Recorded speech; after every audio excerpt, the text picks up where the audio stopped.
In an age of social media and screen time, now more than ever, it's easier for financial gurus and grifters to reach you. Whereas before, they had to go out of their way to court you and actually convince you that you can get rich quick. Now, if you're scrolling in bed or on your couch or on your way to work, just being a person on your life's journey, trying to make a better life for yourself and your family or friends, you can be sold a lie. And that lie is coming at you from your fingertips. And there are so many douchebags in Miami trying to tell you to start a drop shipping business or a copywriting consultant business or to sell life insurance to 75-year-olds who don't need it for an upcharged premium so that you can make a commission on them every single month. But I think there are better things to tell the youth, not shitting on any of those three businesses, drop shipping, copywriting, and selling life insurance, I'm sure have their societal value, but I don't think everybody needs to be doing it, and I don't think everybody can get rich off of it.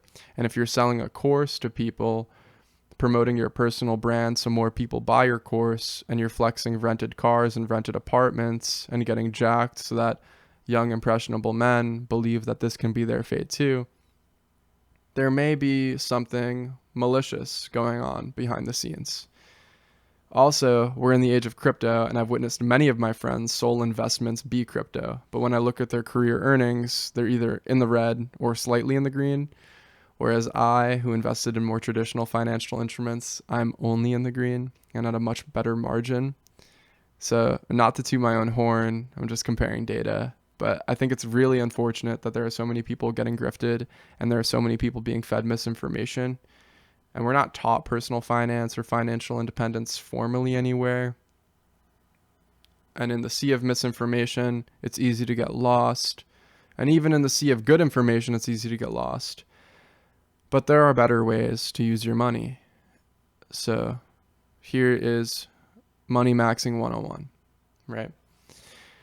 I am by no means a personal finance genius or anything, or an investing genius, but I follow principles that were outlined by other people before me. So J.L. Collins wrote this book. He's like the grandfather of personal finance. He wrote a book called The Simple Path to Wealth, and it had a few rules that I follow. I was following them unintentionally before I knew about him, and then once I found out about him, I was following him more strictly. My personal finance journey began when I was 16, and I had been working for a couple years, and I found out about a Roth IRA, and I begged my mom to make it for me, and she did, and I started contributing to it, but I didn't contribute as much money as maybe I wish I did, but again, I was young and doing things with my income, and it was fun. I don't regret any of it, and I love my childhood and whatnot. But regardless, at 16, I started my Roth IRA, put a little bit of money in it. 18, 19, 20, I maxed it out. 21, I'm maxing it out as well. I have my emergency fund. I have money in my brokerage, and I spend less than I earn. And that brings me to rule number 1 of J.L. Collins' Simple Path to Wealth. Spend less than you earn.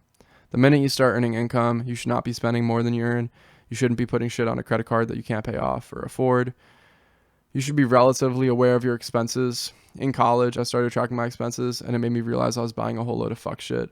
Like, realistically, how many purchases do I need to make off of Etsy? How many times do I need to eat out during a week? I can cook some shit. But this consumerism follows in almost every aspect of life, and people love going out now more than ever. People have FOMO if they don't go out. People love eating out. They're tired of cooking and doing the dishes, and everybody has a fried attention span and gratification system because they're dopamine maxing all the time. Either way, I think if you start looking at your expenses, you'll get hit with a wave of reality and ideally change shit up. But spend less than you earn. As simple as that.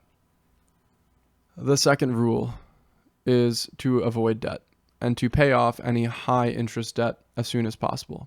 In my opinion, debt is shackles, so I avoid it like it's a curse, and I've done so for my whole life.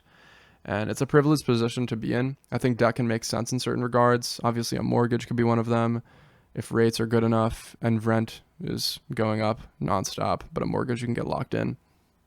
And I think educational loans definitely serve their purpose. In my last video, I was kind of shitting on education loans for a while, but it does make sense for certain people in certain circumstances, which I forgot to concede.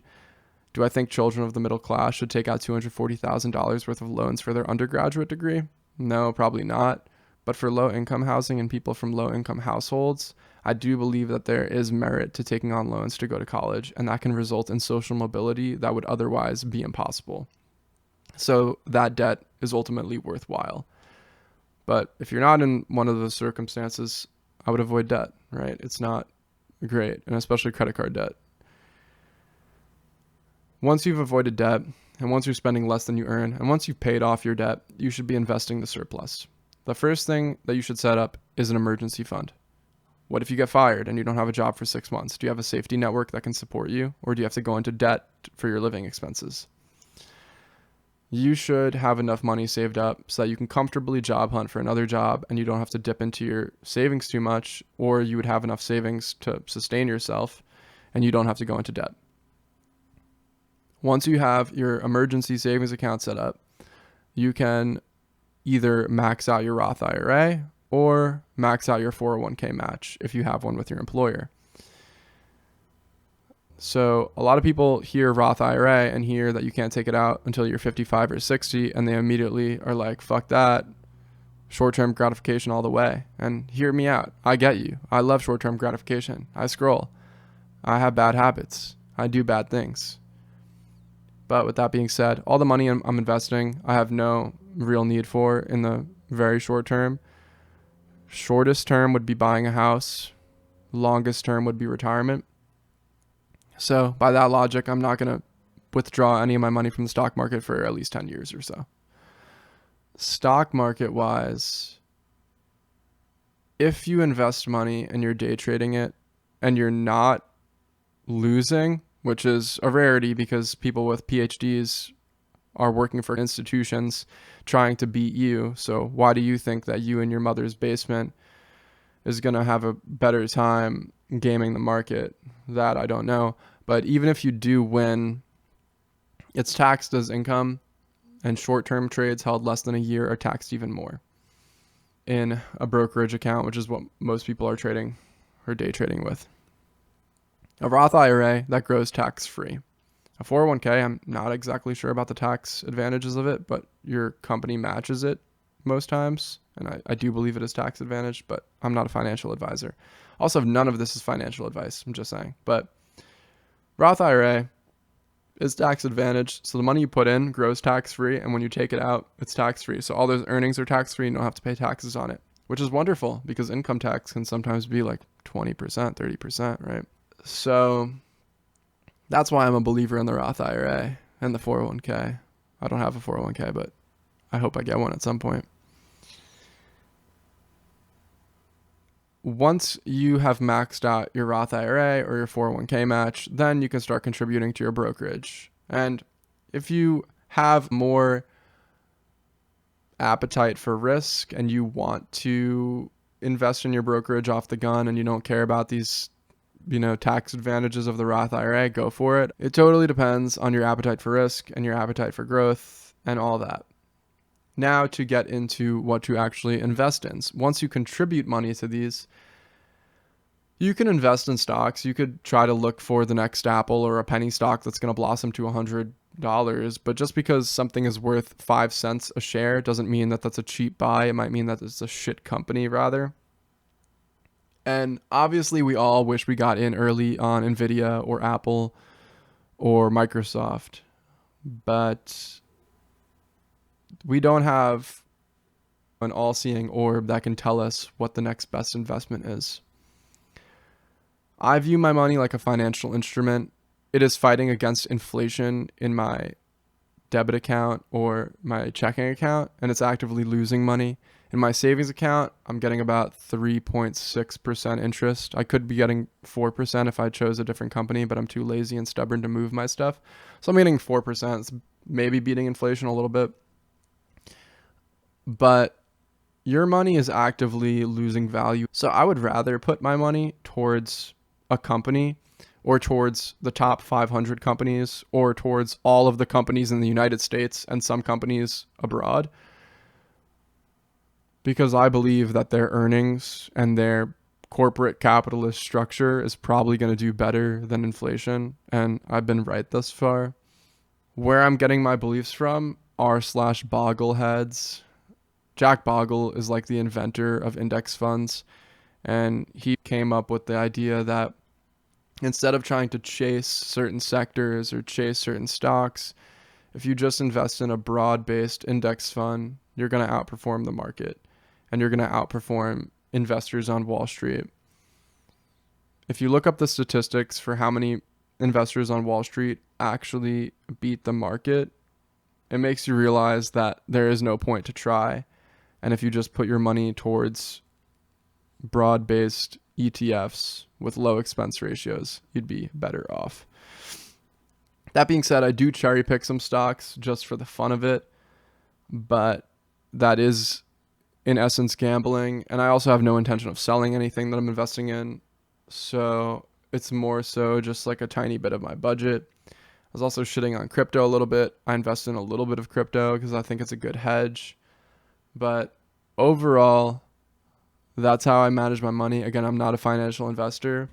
I'm just a lot more green than all the crypto bros that I have. And I've managed my money pretty well, dare I say, to the point where it doesn't give me any anxiety.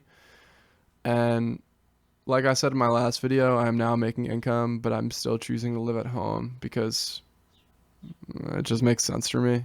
My commute is like super chill. And I don't have the FOMO of wanting to live in Bushwick like I did when I was in college. So I'm relatively content and I'm living below my means and I'm investing very aggressively, roughly 70% of my income. And that's not sustainable for a lot of people, especially if you are not living at home or you have a bad relationship with your parents or you don't have any guardians or you just have way more expenses, right? But if you can be aggressive, it is very useful. The harder you work and save now, the less you have to work later. And obviously, please still set aside money for vacations and set aside money for discretionary spending. I'm not saying don't have fun. I still go out. I still drink. I still smoke.